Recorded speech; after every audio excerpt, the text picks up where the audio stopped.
são os Bnei Anusim? O que essa palavra Anusim significa? E qual o status de uma pessoa que sabe que ela é descendente dos Anusim? Então vamos começar a entender desde o começo. Vamos falar um pouco de história. No ano de 1391, um dos maiores expoentes da igreja na Espanha, Fran Martínez, ele começa a incitar o povo contra os judeus. Por quê? Porque eles têm uma fé diferente da fé da igreja. Eles não acreditam nos princípios da fé desse local e isso revolta esse diácono. Então ele leva a população a odiar os judeus e já nesse ano há aquilo que nós chamamos de um pogrom, que é um ato de vandalismo onde são cometidos assassinatos, estupros, saques, queimas de sinagogas e agora começa também a obrigação da conversão à força. Judeus que eles são obrigados a se converter contra a sua vontade. Na Europa isso aconteceu com relação ao catolicismo. Já no norte da África e na Ásia foram os islâmicos que obrigaram esses judeus a se converter ao islamismo. Então, na verdade, é um grupo de pessoas, a gente vai ver que é um grupo de pessoas muito grande e significativo, que do lado de fora eles parecem realmente serem católicos ou muçulmanos, mas do lado de dentro, dentro das suas casas, na sua família, eles continuam a fazer os preceitos da Torá e eles continuam a manter a chama judaica acesa. 100 anos depois chega o apogeu dessa perseguição. No ano de 1492, lá, ainda na Espanha, a igreja convence o rei e a rainha de que os judeus são prejudiciais a esse reinado. As pragas que chegam são culpa dos judeus, porque eles não acreditam na mesma fé que nós, e então há que matá-los, ou que eles façam uma conversão, ou que eles não vivam mais no território espanhol. E assim foi. No ano de 1492, houve um édito real para todos os judeus: ou vocês se convertem, ou vocês têm 4 meses para sair da Espanha. E o que esses judeus vão fazer? Há um sentimento de medo já de um século, de 1391, um século de medo. Porque os judeus, durante 1391 e 1492, acontecem muitas dessas coisas que nós falamos anteriormente. Então eles vivem com medo e há o tempo todo conversões e mais conversões e mais conversões, até chegar ao ponto de que os próprios católicos estão desconfiados. Será que essas conversões realmente eles querem ser parte do catolicismo? E eles começam a investigar para saber se isso é feito de forma verdadeira. O que acontece então em 1492? Parte dos judeus sai da Espanha. Para onde eles vão? Para a vizinha Portugal, porque lá ainda não existia esse tipo de perseguição. Cerca de 100 mil judeus saem da Espanha, vão para Portugal vizinha. Muitos outros ficam na Espanha e se transformam em marranos. É interessante que a gente daqui a pouco vai explicar o que significa a palavra Bnei Anusim, a palavra marranos e outros termos que foram utilizados. Mas vamos entender ainda melhor o que acontece. Então, muitos judeus foram para Portugal. Lá, o imperador era Manuel. Manuel, ele casa com Isabel, a princesa Isabel, não a princesa Isabel do Brasil, a Isabel II. E essa Isabel é muito contra os judeus, ela foi muito influenciada para ter um ódio profundo aos judeus, e ela fala para o seu marido: há que expulsar esses judeus daqui ou que eles se convertam à força. E quem não se converter, a gente vai torturá-lo, a igreja vai torturá-lo. A gente sabe que a gente já começou a Inquisição. A Inquisição buscava qualquer pessoa que não tinha fé católica, então essa pessoa vai ser torturada, ela vai ser morta, ou ela vai ser expulsa, tudo de ruim vai acontecer com ela. E ela chega para o seu marido, ela faz esse pedido, e o imperador Manuel fala: não, minha esposa, os judeus são pessoas inteligentes, eles são cultos, eles são bons, eles fazem muito bem para Portugal, eu não quero fazer isso. Mas a pressão da sua esposa deu resultado, infelizmente. 4 anos depois, Manuel aceita o pedido da sua esposa e veja bem o que acontece. Ele fala para os judeus, ele dá uma data final. Ou vocês se convertem, ou vocês estão expulsos de Portugal. Todos têm que estar na praça de Lisboa, a praça principal, do lado do porto. Vocês vão estar lá porque o Império vai fornecer navios para tirar vocês de Portugal. E o que acontece? Milhares de judeus vão para essas praças com os seus poucos pertences, com as coisas mais preciosas, mas com a sua fé dentro de si, porque eles não vão ficar em Portugal. E o que acontece? Não tem barco nenhum esperando eles. Na verdade, o que tem são muitos soldados, muitos bispos, muitos padres que agarram os judeus e mais uma vez obrigam eles à força a se converter. Quando eu falo a força, eles começavam a torturar, e as outras pessoas estão vendo, eram torturas terríveis que você pode encontrar na internet até hoje. Os instrumentos de tortura utilizados nessa época eram coisas terríveis. Então muitos judeus, naquela hora, com uma dor terrível, eles aceitavam do lado de fora a nova fé que está sendo imposta a eles. Mas dentro, eles estão falando: escuta, Israel, o Eterno é nosso Deus, o Eterno é um. Veja só, vou trazer 2 relatos para vocês muito interessantes dessa época mesmo que a gente está falando. Um dele é de um judeu muito famoso que ele se chamou Isaac Oróbio de Castro. A gente já está vendo o nome bem famoso, né? Até no mundo de hoje, sobrenome Castro. Ele fala assim: na Espanha, eu me mostrava como se eu fosse um católico, porque eu tenho amor à vida. Ou seja, se eu não fizesse isso, iriam me matar, iriam me torturar, a minha família. Mas eu nunca fiz isso bem feito. Ou seja, eu não consegui fingir tão bem. Até que foi descoberto que, na verdade, eu era um judeu.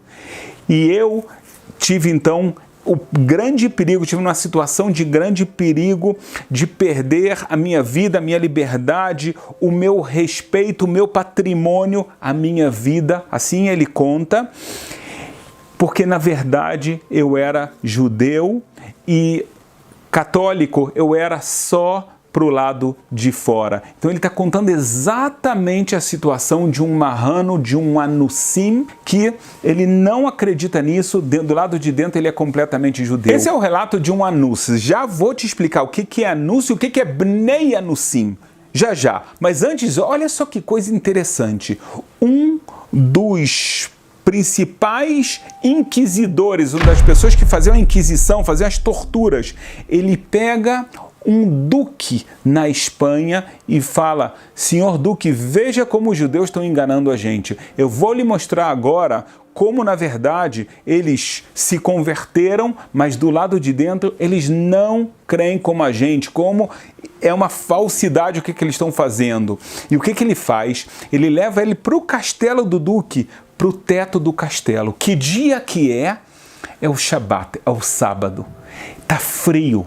Então o que ele vê? Ele vê várias casas saindo fumaça das chaminés, porque tá muito frio, era a forma de você esquentar as casas. E ele fala: duque, veja bem, com todo esse frio, veja quantas casas que a chaminé não está exalando fumaça. Esses são judeus, porque eles estão proibidos de fazer isso no Shabat. Então, do lado de fora, eles se mostram como católicos, mas dentro das suas casas, dentro dos seus corações, eles seguem judeus. E essa é exatamente a definição que a gente chama de anus. Em hebraico, a palavra Anus é uma pessoa que faz algo contra a sua vontade. E o termo Bnei Anusim exatamente são os descendentes dos Anusim, desses judeus autênticos, verdadeiros, que eram obrigados a, do lado de fora, a parecer não judeus. Por isso aparece também o termo marranos, como eu usei anteriormente, porque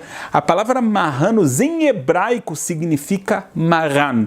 Maran, normalmente a gente quer falar o nosso Senhor, mas aqui é o Senhor deles está aparecendo, tá? O Deus que eles acreditam, então a gente tem que agora fingir, até que essa palavra que era em hebraico Maran se tornou em espanhol marranos.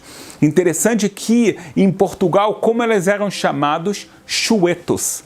Por que chuetos? Chuetos significa comedores de porco. A Torá não permite comer porco. Do lado de fora, de propósito, esses judeus comiam porco porque eles tinham muito medo de ser flagrados como judeus, então eles comiam porco, que todo mundo sabe que é proibido pela Bíblia comer porco. Do lado de dentro, eles seguiam fazendo as regras da Torá. Outro nome que eles tinham eram conversos. Era comunidade dos conversos ou cristãos novos. Todos nós ouvimos falar, na verdade, todos esses nomes são os nomes que eram dados aos judeus em qualquer parte. Existem até outras denominações, por exemplo, na Ásia ou nos lugares islâmicos, eram nomes em árabe para falar que ele não está nem aqui e nem ali, ou seja, está enganando a gente. Mas no final das contas, são nome de pessoas que eram judias e que do lado de fora se converteram, mas do lado de dentro buscavam manter a sua fé. E o que acontece é que por quanto tempo dá para fazer isso? Só para você ter uma ideia, não foi, eu comecei no ano de 1391, que começou já muitas perseguições, e não só perseguições, essas conversões, elas aconteciam o tempo todo, mas também a igreja verificava esses judeus e buscava traidores. Então, o tempo todo tinha essa tensão. Só para você ter uma ideia, a última pessoa que foi assassinada na Inquisição na Espanha foi no ano de 1826. A gente está falando aqui de 350 anos de perseguição. Então, como é que essas pessoas poderiam sobreviver como judias sem poder educar seus filhos abertamente, sem poder fazer os preceitos bíblicos abertamente? Então, o que acontece com o tempo? Há uma abertura, não na sua fé, mas na dificuldade de fazer os preceitos. Então eles começam a abrir mão. Muitas pessoas das novas gerações que vão surgindo já não entendem por que os seus pais têm que comer uma carne especial que é passada de uma forma escondida. Por que na festa de Pêssar eles comem pão ázimo que está escondido embaixo da mesa? Eles não entendem também os costumes que, por exemplo, tem algumas casas que ninguém mora lá, e nessas casas foi colocado areia no piso da casa para que quando as pessoas entrem, ninguém ouça. Na verdade, eram as sinagogas, onde as pessoas iam, se reuniam, mas para não fazer barulho no assoalho, então era botado areia, então ninguém escutava, então podia ter muitas pessoas e ninguém escutava. Eles começam a não entender, os pais falam, meus filhos, nós somos judeus, mas eles não entendem o que significa isso. Então, aos poucos, eles vão se assimilando, eles vão entrando na sociedade aberta, e os casamentos mistos, ou seja, casamentos de judeus e judias com não-judeus, vai se tornando uma prática normal. Ao mesmo tempo, essas pessoas continuam passando as tradições judaicas, mesmo sem entender.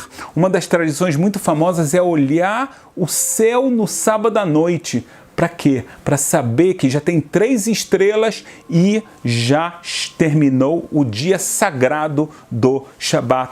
Cada pessoa com tantos e tantos costumes, muitas vezes não entendem por que na sexta-feira eles têm que acender velas. Então as mulheres acendem porque a minha avó acendia. Veja que coisa interessante, algo que acontecia até poucos anos atrás. Você sabia que em Portugal existia uma festa num dia do ano, uma festa que parecia ser católica? Qual o nome dessa festa? Santa Estérica.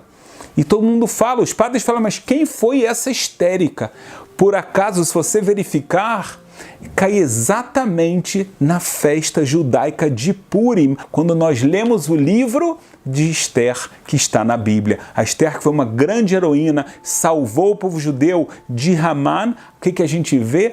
Foi feita uma festa em homenagem a ela. Na verdade, era a festa de Purim. Então, a forma de você disfarçar, a gente tem a Santa Estérica. Ninguém rezava para essa santa, mas era a forma deles poderem cumprir e ler o livro de Esther e fazer os preceitos. Então, durante as gerações, muitas pessoas já não entendiam por que existia uma santa que nunca existiu, mas a gente vai continuar fazendo, e eles faziam questão de continuar, porque eles sabiam que era algo importante.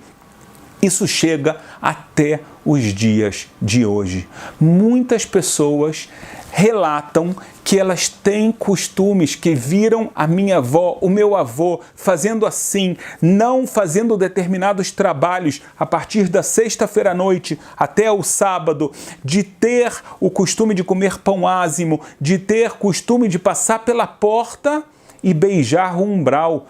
Lembrando, na época que tinha mezuzá, mas não podia ter a mezuzá, porque era um sinal claro judaico. Então, o que eles faziam? Para não esquecer que tem um preceito, a gente passa pelo umbral e beija a porta. Alguém precisa beijar o umbral da porta, está claro o sinal. Então, muitas pessoas, na verdade, elas sabem que elas são descendentes de cristãos novos, de Anussim, e aí elas ganham o nome de Bnei Anussim. A grande pergunta que a gente tem é, esses Bnei Anussim, então, eles são judeus? Eles têm direito a viver em Israel? Eles têm que se converter? O que eles devem fazer? Como eles devem se sentir? Judeus ou não judeus? Muitas pessoas têm essa crise de identidade.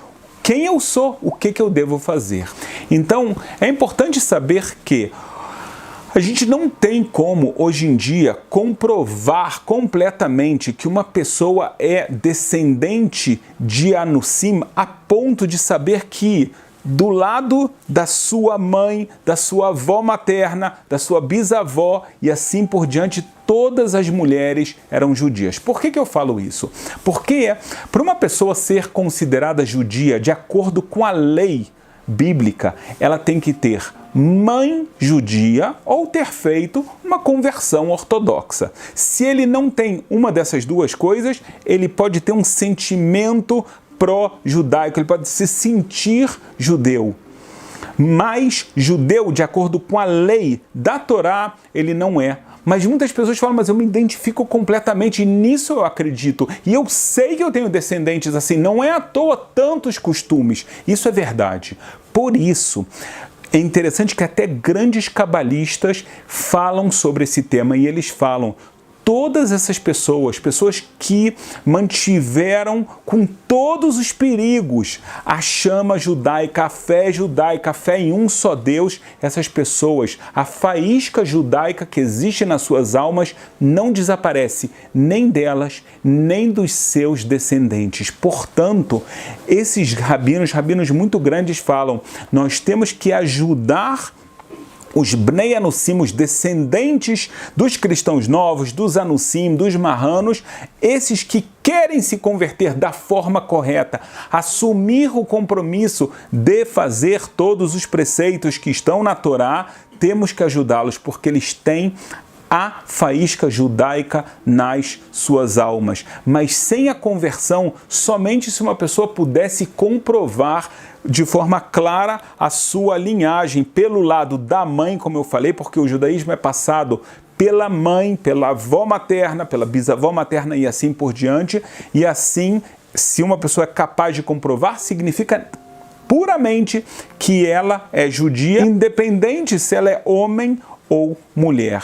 Então aqui a gente esclarece esse tema que é tão importante, e as pessoas que são Bnei Anusim têm que ser pessoas muito orgulhosas de um passado de pessoas que realmente lutaram pelos seus ideais, pessoas que não abandonaram a fé nas situações mais extremas, e não é à toa que normalmente esses descendentes também são pessoas com uma fé muito forte, uma garra, uma vontade, que não tem medo de afirmar que o Eterno é nosso Deus, o Eterno é um.